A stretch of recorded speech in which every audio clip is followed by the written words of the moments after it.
Do a little quick demo of how I go through editing some of my photos. Um, this is one from last night's show. This is the opening band, The New Respects. They opened for Robert Randolph and the Family Band. And so this right here is what the photo started out looking like, straight out of camera. So you can see it's a lot of the magenta colors in her skin tones and things like that. And then it's a little bit dark, and you lose a little bit of the detail because she's wearing such dark clothing. Thankfully, she's kind of framed a little bit by this white jacket that the other woman on the stage is wearing, so that helps quite a bit. But I'm going to go ahead and turn the before and after off here, and I'm going to reset the settings there. I'm going to kind of walk through how I go about editing my photos. So the first thing I usually do is I'll go through the white balance and try and get that as close as I can get. So obviously with a lot of magenta like that, I'm going to bring this down to try and get it a little closer to natural skin tone. That's pretty close there. And then I like the skin tone a little bit warm, but this is just a little too warm for me. So I'm going to bring this down just a bit. Maybe right about there. There we go, that's close enough. And then for exposure, you can see it's a little bit dark. I end up coming back and tweaking my exposure usually, again, after I've done the highlights and shadows and whites and blacks and all that stuff, because that will affect the overall exposure. So you can see right there, that looks pretty good as far as exposure. First thing I usually do then is go directly to the black levels. I like the black levels crushed pretty low. I like them, I like it to bring a lot of the extra kind of drama to the photos. So maybe somewhere around there. Let's do that. And then from there, obviously you can see we lost a little bit of the detail in her shirt here, and we lost a little bit back here in the shadows. So I'm going to bring the shadows up a decent amount to kind of compensate for that black level area there. Let's go, that's a little too much. Let's go right there. So obviously now there's a little bit of, we lost some of the detail in the hair there as well. So I'm going to bring the highlights actually down a little bit, because that's going to actually make them pop a little more against the black levels there. Let's go. Okay, let's actually take that pretty well. So I want to overcome, because we got that light coming straight at us, so it's a little much. And you got to be careful not to go too far. Because if you go too far, then you start seeing, it's not natural to have those lights look kind of dim. So you want those lights to still look bright, but you want them to not be so overpowering that they kind of blind you to the rest of the image. So that works right there for me. And I'm going to bring the exposure up a bit now, just to get it a little bit brighter. And I'm going to take the contrast up. I like a pretty contrasty image, so let's do 25 for that. And I'm not sure if everybody's aware, but if you just hover your mouse over any of these settings, you can actually use the up and down keys, and it'll move in set increments. So you can do it for like exposure. You do it one time up, it goes up 0.1, or if you hold down the shift key and do it, it'll go up in larger increments. So that goes up like 0.3, a little more than 0.3. So it's just a quicker way to get through and do some editing. I end up using that a lot more than actually dragging the sliders. I find I have a little bit more fine grain control that way.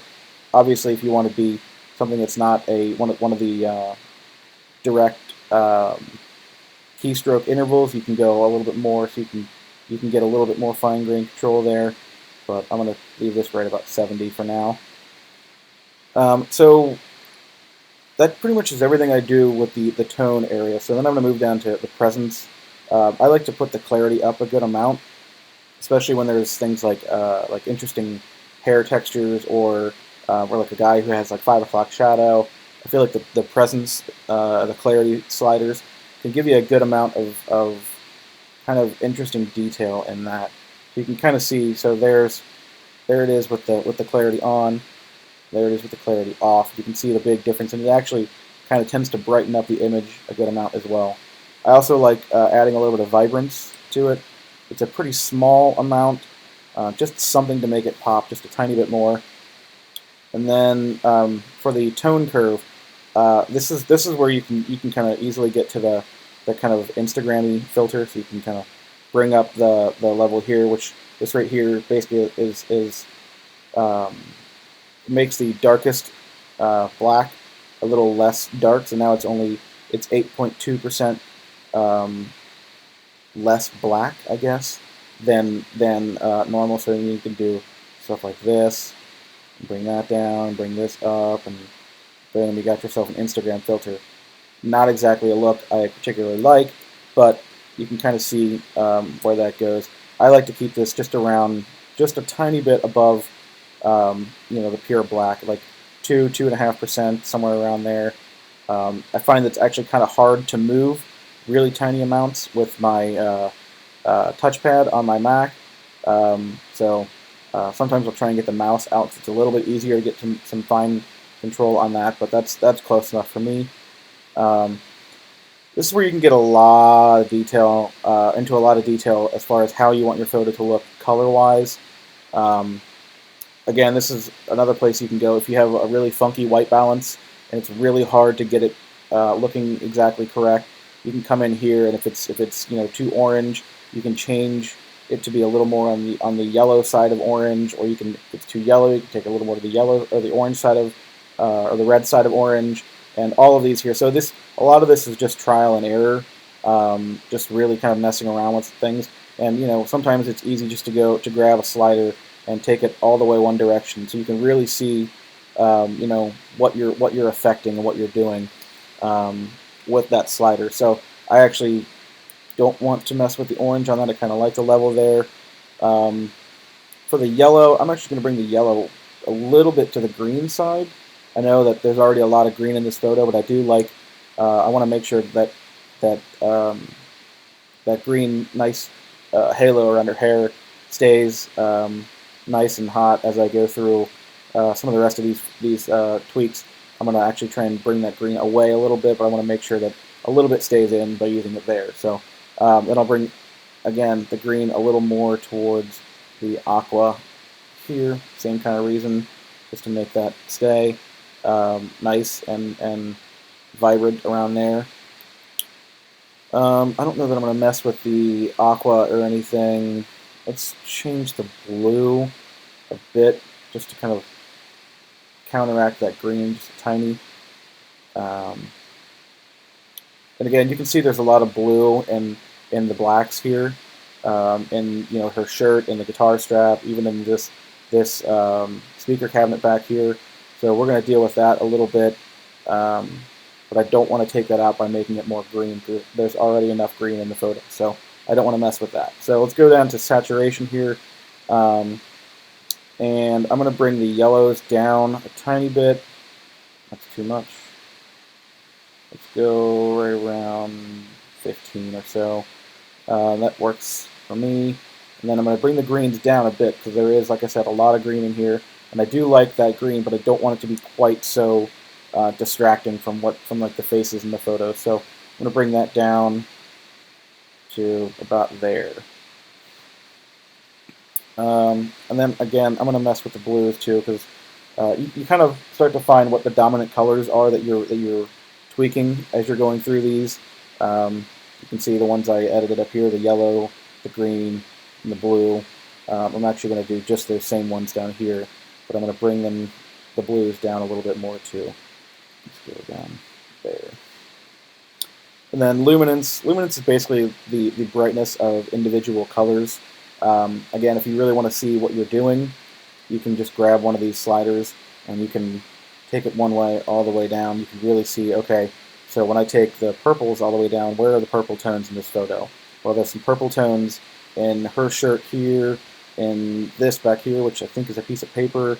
So you can kind of see, if you can't really just look at this right away and go, oh, there's purple in there, you can see it by doing that. I'm going to bring down the yellow just a smidge. Let's do that. And then I'm going to bring down the green again, just to kind of make it not quite so in your face with that that bright green. And then let's take some of the blue, take that down because I want to get rid of some of the blue that's in that amp and that shirt there. So you can see quickly the difference there. So it just kind of, again, takes away some of the um, brightness here, because this guitar strap I found a little distracting because it was a little bit brighter than I wanted it to be. And instead of necessarily going in with the brightness and having to brush it in with a brush tool or anything like that, sometimes I'll just kind of pick the color that I think is bothering me, and I'll just bring that down a little bit. And it keeps the overall brightness of the guitar strap the same, but it just takes that harsh blue out of it, in my opinion. I think that's all I'm going to do for the hue, saturation, and luminance. I don't mess around with those a ton usually, unless I have to. You know, like I said, unless there's a lot of one color like this, there's a lot of green. Like if you wanted to, you could take the green completely out and see what it looks like. But you can see it kind of makes these lights look a little weird, because you'd expect to see the halo of light around the actual light itself, and when you take away that dominant color, it kind of makes it look a little unnatural. So you got to keep things looking sort of real. You know, you don't want it to look too doctored with. You want your photos to look like they're, you know, fairly natural and like kind of what you would see with your eye. Obviously enhanced a bit, but let's move on to split toning. So I use this a lot, especially when I have some color issues with weird lighting. You can kind of counteract that a little bit more here, especially if you have, say you have you know, a front light on somebody's face that's a different color than what is lighting up the rest of the stage, and maybe because of that the highlights on the face are all, you know, green or all blue or whatever. You can come in here and you can tweak the highlight color, and then you can tweak the saturation of that. So let's do the shadows first. That's usually where I start, and basically this is a lot of trial and error here. What I like to do first, I like to put the balance kind of up a little around here. This basically means that I'm mostly adjusting my highlights, and then just a little bit in the shadows. So in the shadows here, I'm going to bring up a little bit of the red. So I'm going to leave this here close to the red end, and if you're all the way down to this end here, or this end here, it's the same color. Think of this as basically like a loop. So when you get here, you want to go a little bit further, you just got to come back here, and it basically starts over. So I'm going to leave this right here on the red, and then I'm just going to bring the saturation up a tiny bit here, just to kind of make those shadows have a little bit of color in them. And then we'll go to the highlights, and like I said before, the highlights, there's a good amount of green in those highlights, so I want to make those a little less green, but I still want to keep them warm. So I'm going to bring the saturation up just a tiny bit on this. I don't want this to be over the top or anything, so just a little bit on this. And you can see now I didn't choose my color yet, so I'll bring this here. And you don't want to go, I don't want to go too warm because it's already got some warmth in the shadows, so I'm going to stay a little away from the red here, but I don't want to go too far into the green, because then it's going to start to, you know, be a little too much of that green. So let's go right around here. Yeah. So, and you can see really quickly kind of what that split toning did for the photo. So there it is on, there it is off. So it's a subtle difference, but I think it really helps to make an image stand out a little bit. So let's get on to sharpening here. When I do sharpening, I kind of, again, do a lot of trial and error, but I do like a lot of sharpening in my photos, so I'm going to bring this up pretty high, maybe about halfway up-ish. And then I'm going to bring the radius up just a bit too, because I don't want it to be quite so grainy looking. You can get, I mean, you can go all the way up, and then suddenly it looks, you know, starting to make the skin tones look a little too pitted, and and almost like sandpaper, so you don't want to go that high. So let's take this right down to around 80. There. And the detail and masking, I'm not going to mess with on this. Noise reduction, you can do some on these, but I kind of like a little bit of noise in my concert photos, so I generally won't use noise reduction unless I'm shooting at ISO 6400 or more. This photo was shot at ISO 4000 right here, so you can see that there's a little bit of noise, a little bit of grain around the lights here, and in some of the darker areas that still have color. You can see it a little bit in her face here as well, but I don't mind that, so I'm actually just going to leave that in. So let's get rid of the info there, and then last thing I really do is I'll do the chromatic aberration and the enable profile corrections, and that just basically removes the tiny bit of barrel distortion. There's not a whole lot of barrel distortion. I was shooting with the 70 to 200, 2.8 version 1 IS, and there's a tiny bit you can see when you turn it on and off, but not enough to where it's a massive difference. But just for the sake of representing the photos as close to real life as possible, I like to enable those. Vignetting, I don't really like to do vignetting unless something has a lot of weird shadows and things like that. Sometimes I'll use some there, but for most photos, I kind of like to leave them as they are. Sometimes I'll do some actually kind of like reverse vignetting to overcome some of the natural vignetting that comes from certain photos and certain things like that. But in a photo like this, the corners are already so dark that vignetting would actually just look kind of weird, because it would suddenly make the bottom of this guitar stand too dark, or make the edge of this microphone too dark. So I'm not going to mess with any of that. And then the dehaze function is one I use a good amount when there's a lot of fog on a stage, but there was no fog or smoke machine on the stage last night, so you don't really need this, but you can kind of see when you use the dehaze, it kind of just smooths out all of the rough edges around really kind of hazy areas. Again, it's not really haze up here, it's more just kind of the halo around the light, so you don't really need that there, and I actually kind of like the green halo there. So that's pretty much it. I think that covers everything I usually will do on a basic photo. I'm going to see how close that got to the one I edited yesterday.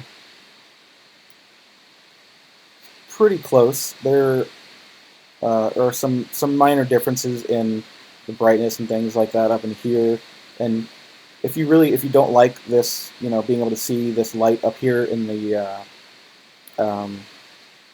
ceiling, where the ceiling is kind of low here, you can do things like the a graduated filter. So you can come up here and kind of drag this down, and I got the exposure way down there. Bring it up a little bit, but that kind of just darkens that spot there. But I don't know that I really need that here, because I think it makes this look a little weird here. And I actually don't mind the low ceiling in this. I think it is what it is. I don't want to mess with it too much. So let's get out of that, and that's pretty much it. So let's see what it looked like before. Let's get rid of the settings there.